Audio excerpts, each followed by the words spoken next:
আমি স্ক্রিনে একজনকে দেখতে চাচ্ছি, এটা একান্ত একটু পার্সোনাল ব্যাপার, তারপরেও আমি সবাই আছেন, একান্ত পার্সোনাল ব্যাপার, তারপরে আমি একটু এখানে উল্লেখ করতে চাচ্ছি। আমাদের সামনে এখানে আম্মার সময় ছিলেন, উনি ডিজিএসএসএফ ছিলেন, রুমি সাহেব ছিলেন। রুমি সাহেব উপস্থিত আছেন? জি, I can see your hand. Rumi সাহেব, আপনার নিশ্চয়ই মনে আছে, I owe you an apology. আপনার নিশ্চয়ই মনে আছে যে একটা মিছিল হয়েছিল একবার সেই পুরন ঢাকা থেকে আমিন বাজারে, এবং পুরো মিছিলটা আমি হেঁটে এসেছিলাম, আম্মাও ছিলেন সেই মিছিলে। তো সেই মিছিলে আহ, অনেক ভিড় হট্টগোল। আপনি আমাকে একটা কোনো কিছু বলেছিলেন।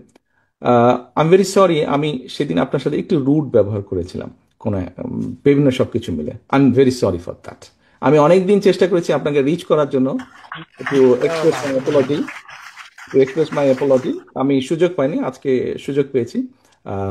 I am really sorry for that. Thank you. সকলে ভালো থাকবেন, সুস্থ থাকবেন সকলে, এবং আহ, আম- সকলের কাছে আমি আপনাদের সহযোগিতা প্রত্যাশা করছি। আসসালামু আলাইকুম। আমি কৃতজ্ঞ থাকি, আপনার কাছে কৃতজ্ঞ থাকবো। আপনি যেটা বলেছেন, thank you very much. I remember it. Thank you. Thank you. Thank you.